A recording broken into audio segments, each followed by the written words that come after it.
Well, I'm glad we're finally getting started with our study in Proverbs. I told you we would probably go through Thanksgiving studying Proverbs, or probably be through the end of the year now. But that's okay.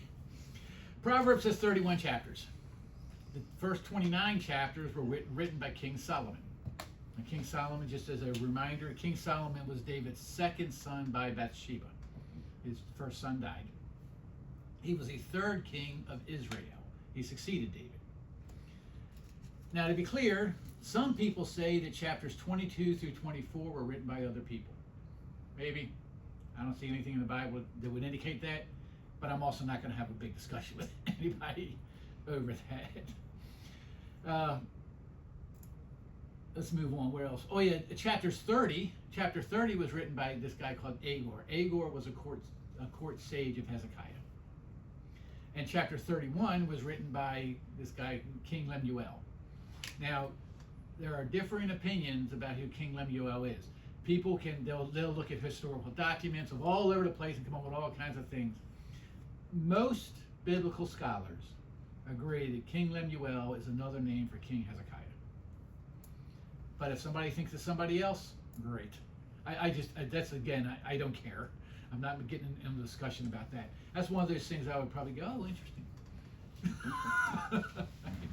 All right, back to Solomon. Solomon also wrote Ecclesiastes and the Song of Songs, or Song of Solomon, depending on which translation you use. And according to 1 Kings 32, Solomon had written over 3,000 Proverbs. Much more than the 800 that we have in the book of Proverbs. So he's written a lot. Before we get started, there are some words we need to understand that in English we often use these words interchangeably. But Proverbs uses them in specific ways, so when we read these words throughout Proverbs, they're in your notes, we're gonna have to understand what Proverbs is saying these words are. So the first one is learning. Learning is simply the acquisition of information.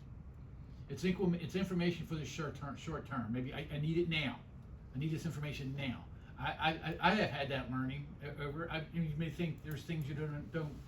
What is it? What is it that you need? I've been trying to fix things, and I go, Lord, I just don't understand how to do this. I need you because I don't understand how to do it. And then my soul's agreeing with my spirit, and okay, now I know how to fix it. I am not like a Mr. Fix-It guy, but there's times. Anyway, the other one is knowledge. In Proverbs, knowledge is information that is gained and retained for future use. So you get it and say, okay, this is something I'm going to need later on for whatever reason. Wisdom is a knowledge that gives us the ability to make the appropriate decision, whatever that decision would be. And that's, there's all kinds of decisions that have to be made. Sometimes they're hard decisions, but wisdom gives us the ability to make godly wisdom, to make the godly decision. As a matter of fact, just after being named king of Israel, Solomon asked God, he said, give me the wisdom and knowledge to lead them properly, for who could possibly govern this great people of yours? Wisdom and knowledge. Wow. A lot of things we could ask for, but geez, can you imagine if we just would ask for wisdom and knowledge to make the right decisions at the right time? Wow. The last word is understanding. Understanding is knowledge of a subject with the responsibility of taking that knowledge and then passing it on to somebody else. Understanding that, let's jump into Proverbs. We're going to read chapter 1, verses 1 through 4. Everybody there? Mm-hmm. These are the Proverbs of Solomon, David's son, king of Israel. Their purpose is to teach people wisdom and discipline, to help them understand the insights of the wise. Their purpose is to teach people to live disciplined and successful lives, to help them do what is right, just, and fair. These proverbs will give insight to the simple, knowledge and discernment to the young.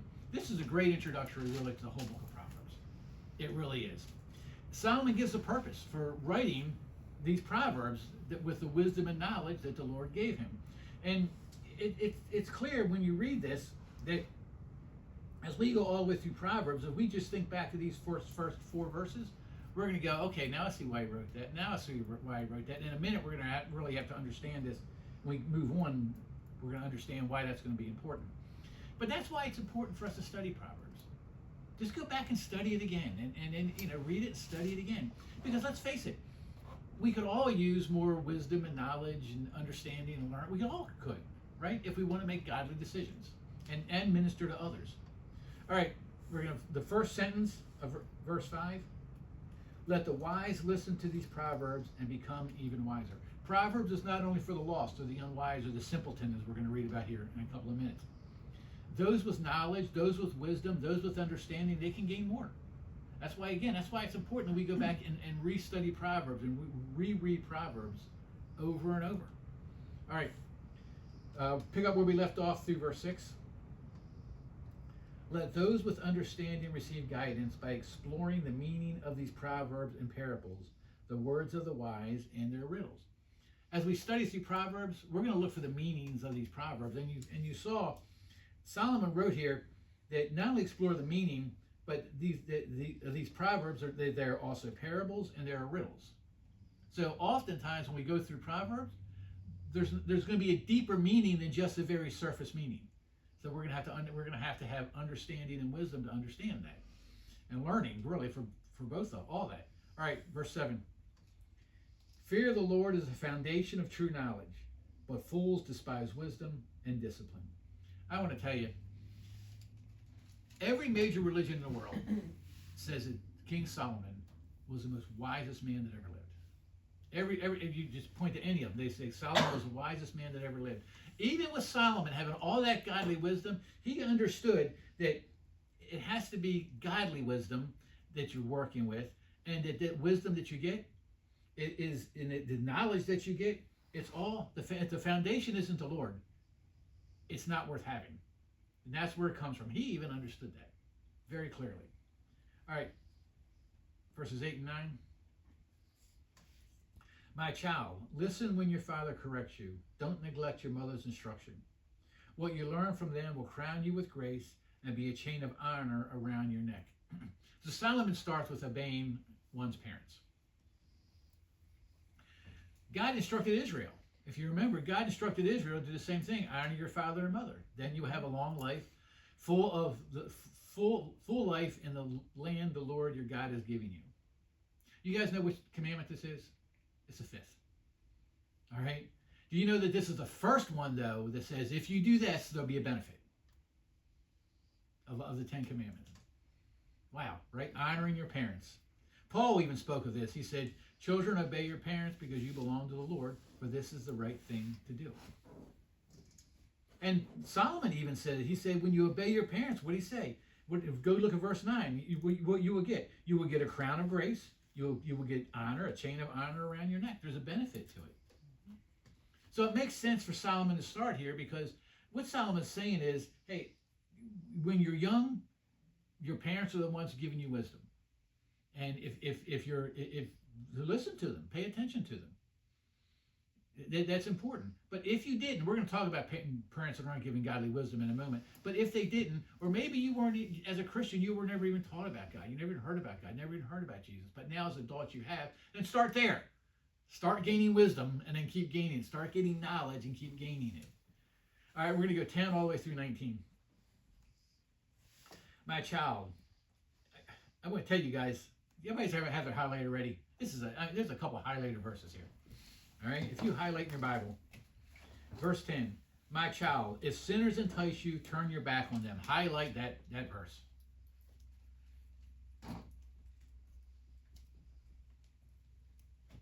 Verse 10. Everybody got that? All right, verse 10 again. My child, if sinners entice you, turn your back on them. They may say, come and join us. Let us hide and kill someone. Just for fun, let's ambush the innocent. Let's swallow them alive like the grave. Let's swallow them whole, like those who go down to the pit of death. Think of the great things we'll get. We'll fill our houses with all the stuff we take. Come, throw in your lot with us. We will share their loot. Got your highlighter ready? Verse 15. My child, don't go along with them. Stay far away from their paths. And after you've done that, my recommendation is, see what I did in my Bible? I drew a line that connected verse 10 and verse 15. I do that often in my Bible. All All right, verse 15 again. My child, don't go along with them. Stay far away from their paths. They rush to commit evil deeds. They hurry to commit murder. A bird sees a trap being set. It knows to stay away. But these people set an ambush for themselves. Wow. They are trying to get themselves killed. Such is the fate of all who are greedy for money. It robs them of life. Proverbs is full of godly wisdom. It is not wise, let's talk parents first. It is not wise to obey a parent that is leading you to do demonic and evil things. It's just that simple. I heard a story right here in Virginia where a mother was selling her daughter to men for money. I've heard that story years ago, but right here in Virginia. So I'm going to talk to somebody. I know none of us have this situation, but if there's a child listening online, or you know of a child that's being hurt by an adult, get that child help. If it's a child, you leave that situation and you go find help. That's important. You do not obey ungodly things. Now, let's say we're adults here, all right? So I'm going to talk about, let's say we have a friend. It's not a parent, but let's say we have a friend that's trying to lead us to do ungodly things. I like what the word says here. Wisdom says don't just say no. The word says say no and get away from them. Yeah. Don't even be near them. Get away. Paul talked about this often. And if you remember from our study in First Proverbs, Paul here is talking about people in the church. He said, I meant that you are not to associate with anyone who claims to be a believer, yet indulges in sexual sin, or is greedy, or worships idols, or is abusive, or a drunkard, or cheats people. Don't even eat with such people. I want to be very clear what Paul is saying here. I want to be crystal clear. He said, I meant you are not to associate with these people. Don't with them. He said, don't even eat a meal with them. Stay away from them. All right, this is people that claim the name of Christ, is what I'm saying. They claim the name of Christ and they do all this worldly stuff as a lifestyle. All right, and just a couple of verses later, Paul says, God will judge those on the outside, but as the scriptures say, you must remove the evil person from among you. Now, a lot of people say this is called church discipline, and I'm not saying there's not room for church discipline if somebody inside a local body and they're continuing to not only live this way, but teach people to live this way. But here's the thing. You don't have to remove somebody from church, from a local church. Because if you do things the way Jesus said, first you go talk to a person one-on-one, and then if that doesn't change, you take somebody else and you talk to them, that person then will leave your local assembly. They will. And we're going to get into why they'll leave in a minute. All right? But so you want churches that don't want to handle this stuff need to handle it. And if they're teaching somebody, guiding somebody to do the same thing. All right, and then in 2 Corinthians, Paul talked about this. He said, don't team up with those who are unbelievers. How can righteousness be a partner with wickedness? And I want you to remember that word wickedness. I want you to remember that word. How can righteousness be a partner with wickedness? How can light live in darkness? Let me tell you, light and darkness cannot live together. That's right. It can't. It just cannot. A lot of people use this when we're talking to people about getting married. Well, as a person you want to marry a Christian, Christians marry Christians. That's important, and that's true. But this could be just friendships. I remember several years ago, 10 or 12 years ago, I had a chance to go into business with a person, and this person that would go into business, all the numbers looked great. Probably could have made a ton of money. Looked great, but the person that wanted me to go in business with him was a Mormon. And the Lord brought this verse to mind. Don't team up with wickedness. It wouldn't end up being not successful in some way. Even if the money was successful, who knows what other ways it would have not been successful. What else did Paul say? He said, stay away from every kind of evil. Stay away from it. Every kind of evil. Is this showing up there? Oh, good. Okay. Good. So anyway, now I'm going to tell you, most of the time for us, this is going to look like two things. We talked about this during our prayer time today. It's going to look like, most of the time, first, it's going to look like people trying to get us to look like the culture. Well, the culture's changed. The culture's changed these days. That's not the way things are these days. The culture's changed. You're supposed to just, there's people that are Christians that are just, they think we just be passive. I never see Jesus being passive, right? He went out and he spoke godly words. But this is the biggest thing is the culture's changed. They call us Christians. They call us bigots. That's not true. I'm not saying there may be some Christians that are bigots and act like bigots, but most Christians aren't. They call us narrow-minded. I'm not narrow-minded. Not at all. It's not like I don't understand what goes on in the world, but I know what the way the Lord says to do things. Be honest with you, it even baffles me. It baffles me why Jews and Muslims vote Democrat. Everything they believe is against God's word.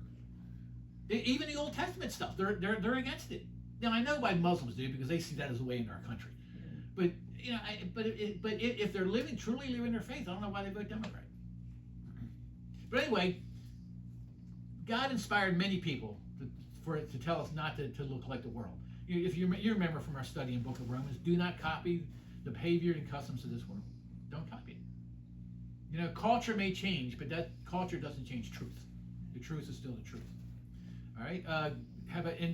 James, back to this one. James, he said, "You adulterers, don't you realize? Get this, that friendship with the world makes you an enemy of God." I want to put that in there. Friendship with the world makes you an enemy of God. I say it again. If you want to be a friend of the world, you make yourself an enemy of God. Now, these are people, I'm talking about a lifestyle. I'm not talking, I messed up. I sinned, I messed up. None of us are perfect this side of heaven. But a lifestyle of this, okay? I know, I've talked about my brother. He got here before. It's gotten to the point we're going to talk about this where I can have nothing to do with him. I pray for him. My prayer is that he will allow the Lord to change him. But he's a friend of the world. He says he's saved. My prayer is that he is not fallen prey to a demon disguised himself as an angel of light. And that's my prayer. But sadly, though, he's a friend of the world. And over the years, I just can't have anything to do with him. I've tried to minister to him. I've tried to give him wisdom. I just can't. He just won't accept it. We're going to talk about more of that kind of stuff later. Anyway, John said, "Do not love the world nor the things it offers you. For when you love the world, what do? If you love the world, you do not have the love of the Father in you." Now, this is a lifestyle. Again, I'm not talking about I messed up. This is a lifestyle, an ongoing lifestyle. And so I was curious when I did this. I said, okay, how many verses in the Bible does it talk about not looking like the world, don't participate in worldly activities? How many verses were there?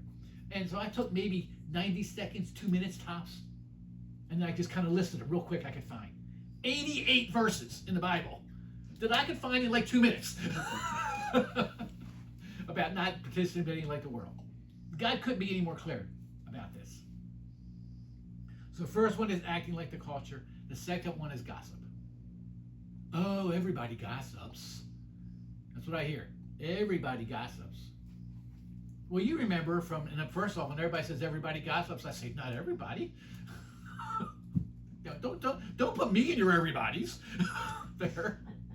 But if you remember from the book of Romans, now I know this has to do with sexual immorality and homosexuality and murderers and all kinds of things, but we're talking about gossip now because that's the area. Boy, we can get dragged into gossip in a heartbeat. All right, so we're talking about gossip. If you remember, what does Paul call gossip? He calls gossip wicked. Remember I said, you remember that word wicked? He calls gossip wicked. And what's he say? Who's they say gossips are? He says they are backstabbers. Now, and I love this. People have a lifestyle gossip. They say, I love the Lord. Well, let me ask you. You're speaking something that's against the word. Because if your lifestyle is gossip, Paul says you are a hater of God. Well, that sounds awfully legalistic. I'm just telling you what the word says. A lifestyle. Every single one of us is gossiped. We've slipped into it, every single one of us. But we repent and we stop. All right? Well, what else it says? He says they are proud and boastful. I don't know one gossip that's not being prideful or boastful. What else does he say about them? Oh, he says they are heartless. They have no mercy. Let me tell you something about gossip. I want to let you know. Here's a little secret about gossip, okay? Do you know the gossip? You know what they're doing? They're showing you how below you they are. When people talk about you, they're showing you how below you they are. And what they're trying to do is instead of improve their life to come up to you, they're trying to drag you down to them. When you hear somebody gossiping about somebody, what they're trying to do is they're showing you how below that person is, and they're trying to bring you down to their level by getting you to participate in that same thing. They're showing you how below you they are. That's what a gossip's doing. And I know gossips don't want to hear that, but that's what's happening. That's exactly what's happening. So all of that we said, this is not even the end of verse 1. Because this is such a key point when Paul talked about gossip, getting dragged into things that people do. Listen to this. This is the last verse of verse 1. Paul says, they know God's justice requires that those who do these things deserve to die, yet they do them anyway. Worse yet, I want to get back to Proverbs, worse yet, they encourage others to do them too. Friends, I'm telling you right here, Proverbs 1:10 through 19. Right there. They encourage others to do them too. Now, I know that Jesus forgave all sins, but here's the thing. People that try to get us to drag us along with them, what they're not doing is they're not receiving the grace that Jesus won for them, because it is God's grace that gives them the power not to act like the world, not to gossip, not to give into the culture. God makes it clear we're to have nothing to do with, and not have nothing to do with, get away from people who try to lead us to do evil, wicked things.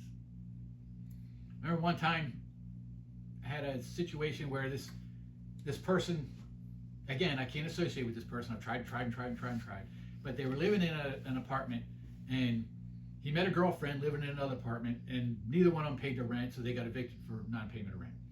And the landlord locked her apartment, and this king called me and said, "Oh, can you come help us get her furniture?" And I said, well, I mean, I don't mind helping, but what's going on? Well, he told me what's going on, and I said, I am not about to participate in this. Oh, it's her furniture. We can go in there and get it. It's her furniture. The landlord's stealing it. And I told him, I said, the minute you walk into that apartment, you have broken and entered into that apartment. No, it's not. It's her furniture. So my question to him was, I have given you wisdom. I've passed it on. You do what you want to do, but I want nothing to do with it. I mean, this stuff is real. This stuff really happens. All right. Now that's probably an extreme, but it's happened to me. Anyway, that when they're trying to drag us in, and mainly again, it's mainly culture and in gossip. What we need to do is we need to just not only say no, we need to get away from that person. Now, we never stop praying for them. We don't give up on them. And I'm not saying that right away you have nothing. You get away from them, but as you try to pass on wisdom, there may come a time when you just have to say, I could have nothing to do with you. My prayer is this person will allow the Lord to guide their life, but I can have nothing to do with this person anymore. I just can't. And a lot of people say that's not very loving. It's 100% loving. It is 100%. It's like Dana. If she has an employee that's not doing their job, she's giving the gift to the employee to talk to them about their job performance, because she's telling them, I want you to reach your potential, and you're not even close to it, and I know you can. The same thing. All right. 20 through 21. That was a lot on that, wasn't it? 20 through 21. Wisdom shouts in the streets. She cries out in public squares. She calls to the crowds along Main Street, to those gathered in front of the city. So this sounds like wisdom is shouting in the streets. It's not hiding. The Lord wants us to have his wisdom. It's like he's making it obvious to it. Matter of fact, not only is it not hiding, and the Lord's trying to make it obvious to it, it sounds like wisdom is seeking us. I mean, that's what it sounds like. So, it just, this is just the introductory first chapter of Proverbs. Boy, this is going to be a great study, isn't it? Man. All right, 22 through 23. How long, you simpletons, will you insist on being simple-minded? How long will you mockers or gossips relish your mocking? How long will you fools hate knowledge? Come and listen to my counsel. I will share my heart with you and make you wise. Wow. Jesus talked about this too. Remember when the Jews were saying, Jesus, you're the devil, you're a child of the devil, and all that kind of thing. And Jesus said to him, he said to the Jews, he said, for you are the children of your father the devil. And what did he say to them? He said, you love the evil things he does. That's what Jesus said. You love the evil things he does. Here's a wisdom for us, friends, a wisdom and a knowledge for us. Simpletons love their simple-mindedness. They do.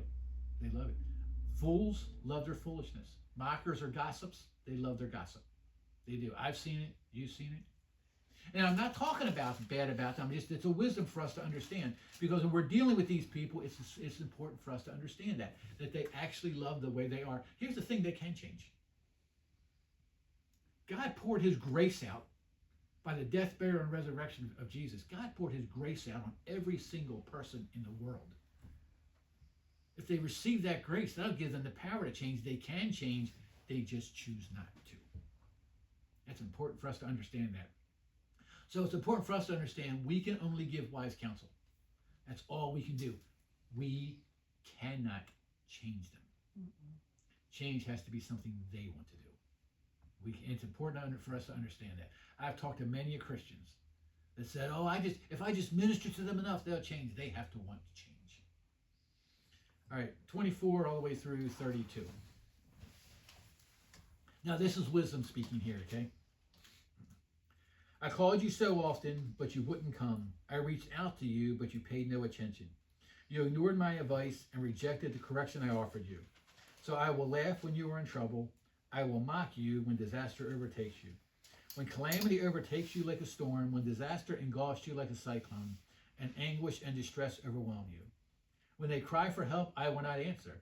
Though they anxiously search for me, they will not find me. For they hate knowledge and choose not to fear the Lord. They rejected my advice and paid no attention when I corrected them. Therefore, they must eat the bitter fruit of their own way, choking on their own schemes. Verse 32, for simpletons turn away from me to death. Fools are destroyed by their own complacency. In chapter 24, we're going to read, don't rejoice when your enemies fall. Be happy when don't be happy when they stumble. And Paul said, be happy with those who are happy and weep with those who weep. Here's the thing, friends. When we counsel people and they ignore the godly counsel, the godly wisdom that we're passing on to them, when they suffer the consequences of their actions, when they reap what they sow, we don't rejoice over it.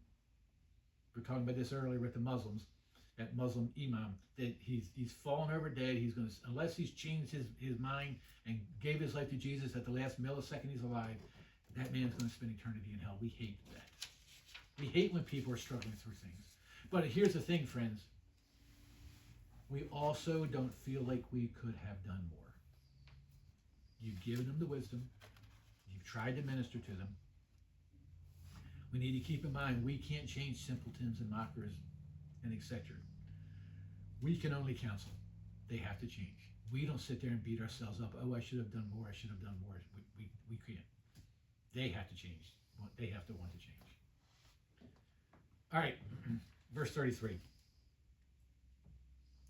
Well, all who listen to me will live in peace, untroubled by fear and harm. When we listen to and receive godly wisdom, all that when we do that, we've seen this many times here. What are we doing? Our soul's agreeing with our spirit. Mm-hmm. And just like any other time that our souls agrees with our spirit, what do? We reap the benefits, the blessing of that. So what's our life application? If you have your notes out. Seek godly wisdom early in life, but wherever you are, if you haven't, start now. Just seek godly wisdom. God makes it clear that we're to have nothing to do with and even get away from people who try to get us to do evil. They try to lead us down that bad path. I want nothing to do with you. God's made wisdom obvious to us. He's seeking us. He wants us to have it. It's not like he's hiding it. We talked about this. I don't want to dwell on this, but simpletons love the way they're being. They have to choose to change. They can. Jesus has poured his grace out on everybody. He is not going back to the cross. And God's grace is what gives us the power to change. If they don't change and they suffer their consequences, I want to make sure I pull this up again. We don't say, I could have done more.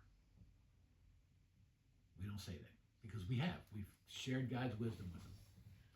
And again, when we listen to godly wisdom, we reap the benefits. Amen?